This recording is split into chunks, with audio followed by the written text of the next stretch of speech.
اے غوث ہے بالا تیرا، واہ کیا مرتبہ اے غوث ہے بالا تیرا، اونچے اونچوں کے سروں سے ہے قدم اعلیٰ تیرا، اور سر بھلا کیا کوئی جانے کہ ہے کیسا تیرا، سر بھلا کیا کوئی جانے کہ ہے کیسا تیرا، اولیاء ملتے ہیں آنکھیں وہ ہے تلوا تیرا۔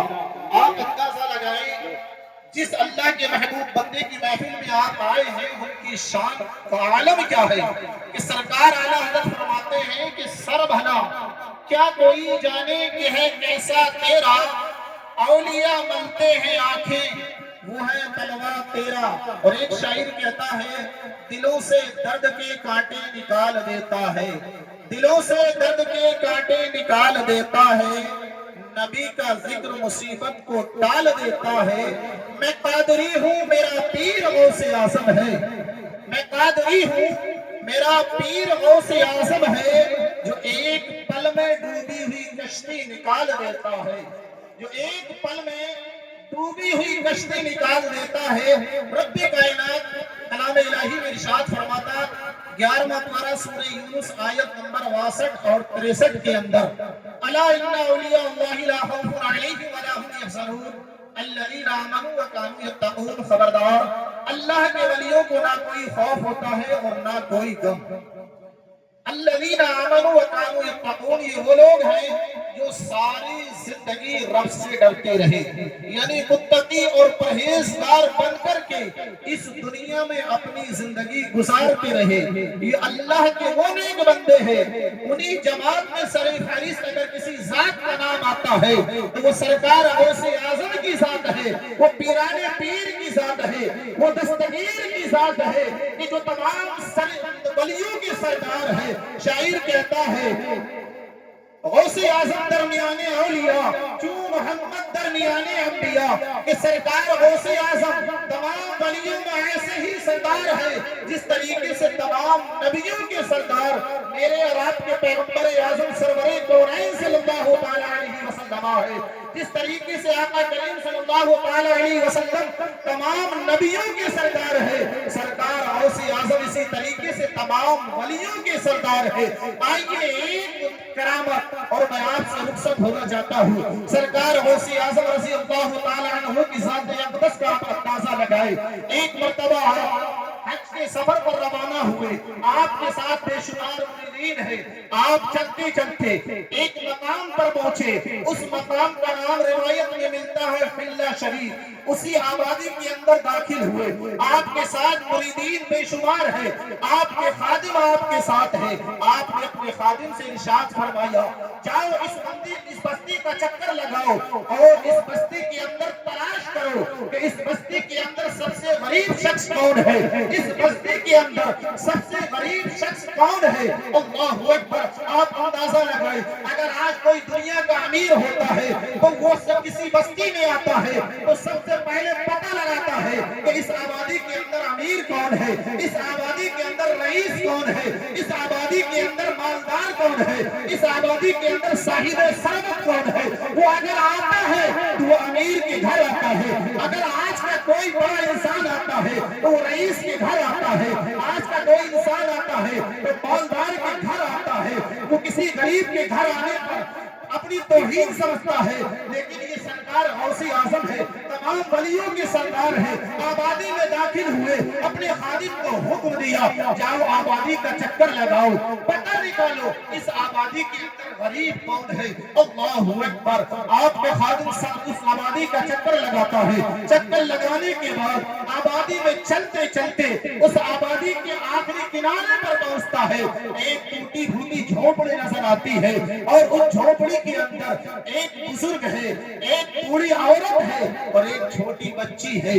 اس خادم نے پتہ لگایا اور واپس پلٹ کر آیا سرکار غوث پاک کی بارگاہ میں اور عرض کیا سرکار اس آبادی کے سب کے آخر میں ایک غریب شخص ہے جس کا گھر جھونپڑے کا ہے، ٹوٹا پھوٹا جھونپڑا ہے، بہت غریب ہے، نحیف و ناتباہ ہے، کمزور ہے، مفلس و نادار ہے۔ اللہ اکبر۔ سرکار غوث اعظم نے اتنا سنا، آپ اپنے تمام مریدین کو ساتھ لیتے ہیں اور چلتے چلتے اس آبادی کے آخر پہنچتے ہیں اور اس غریب کے گھر جاتے ہیں۔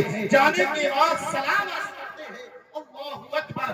آپ اندازہ لگائیں، آج کا اگر کوئی امیر ہوتا ہے تو غریب کو سلام کرتے ہوئے توحید سمجھتا ہے، لیکن یہ سرکار غوث اعظم کی سیرت سے ہمیں درس ملتا ہے، سبق ملتا ہے کہ غریب کو سلام کرنے میں توحید نہیں ہے، بلکہ یہ تو میرے سرکار کی سنت ہے۔ سرکار غیروں کو بھی سینے سے لگا لیا کرتے تھے، بچوں کو بھی سلام کیا کرتے تھے، جوانوں کو بھی سلام کیا کرتے تھے، بزرگوں کو بھی سلام کیا کرتے تھے، کمزوروں کو بھی سلام کیا کرتے تھے۔ سرکار غوث اعظم نے اپنے انہی پیغمبر اعظم کی سیرت کو اپنایا اور جا کر کے غریب کے گھر جا کر کے سلام عرض کیا اور اس غریب نے سلام کا جواب دیا، اور سرکار غوث اعظم نے اجازت چاہی کہ آج ہم آپ کے یہاں رات گزارنا چاہتے ہیں۔ اللہ اکبر۔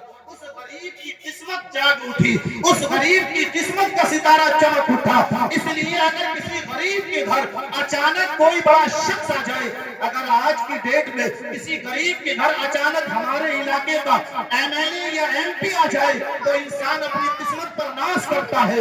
وہ کوئی عام انسان نہیں تھے، وہ تو ولیوں کے سردار تھے۔ اگر آج کسی کے اچانک گھر پر ولیوں کا سردار آ جائے تو اس کی خوشی کا عالم کیا ہوگا۔ اس غریب انسان نے اپنے اعتبار سے گھر میں انتظام کیا۔ سرکار غوث اعظم تشریف فرما ہوئے، ابھی تشریف فرما ہوئے تھے، وہ کوئی عام انسان نہیں تھے۔ ان کی شہرت کا عالم تو یہ تھا کہ ساری کائنات میں لوگ ان کو جانتے تھے۔ ان کے آنے کی آمد کا چرچا ایسے پوری آبادی کے اندر پھیل گیا کہ جیسے ایک طرف سے آگ کے شعلے اٹھے اور بلند ہونے لگے۔ اللہ اکبر۔ اس آبادی کے اندر بڑے بڑے شیخ اور مشائخ رہا کرتے تھے، علماء رہا کرتے تھے، بڑے بڑے امیر اور رئیس رہا کرتے تھے۔ جب ان کو پتہ چلا وہ تیزی کے ساتھ اس غریب کے مکان کی طرف دوڑے اور سرکار غوث اعظم کی بارگاہ میں جا کر کے عریضہ پیش کیا، سرکار آپ کس غریب کے مکان پر ٹھہرے ہیں، چلو ہمارے گھر چلے، ہم بہترین انتظام فرمائیں گے، آپ ہمارے گھر تشریف لے کر کے چلے۔ اللہ اکبر۔ سرکار غوث اعظم نے ارشاد فرمایا، میں کسی غریب کے گھر نہیں جاؤں گا بلکہ میں آج کسی غریب کے گھر رات گزاروں گا۔ اللہ اکبر۔ آپ اندازہ لگائے کہ اس غریب کی قسمت چمک اٹھی تھی کہ اچانک سب ولیوں کے سردار سرکار غوث اعظم آئے۔ اللہ اکبر۔ تمام اس آبادی کے علماء، شیخ اور مشائخ بارگاہ غوثیت میں عریضہ پیش کرتے ہیں، لیکن سرکار غوث اعظم اس غریب کے گھر سے نہیں جاتے ہیں۔ اللہ اکبر۔ آپ وہیں تشریف فرما رہے، لیکن پھر امیر اور رئیسوں اور تمام شیخ اور مشائخ اور علماء نے اپنے اپنے نذرانے پیش کرنا شروع کیے۔ روایت سے پتہ چلتا ہے کوئی بکری لے کر کے آیا، کوئی بھینس لے کر کے آیا، کوئی سونا اور چاندی لے کر کے آیا، کوئی دولت و ثروت لے کر کے آیا۔ اسی طریقے سے دیکھتے دیکھتے اس غریب کے گھر دولت کا انبار لگ گیا، مویشیوں کا انبار لگ گیا۔ اللہ اکبر۔ تمام دولت کا انبار لگا، مویشیوں کے ریبڑ اکٹھے ہو گئے۔ سرکار غوث اعظم نے ان تمام سونا چاندی اور دولت و ثروت کو اور تمام مویشیوں کو اس غریب کے حوالے کر دیا اور اس میں سے ایک پھوٹی کوڑی بھی نہیں لی، رات گزاری اور آپ اس آبادی سے گزر گئے۔ اللہ اکبر۔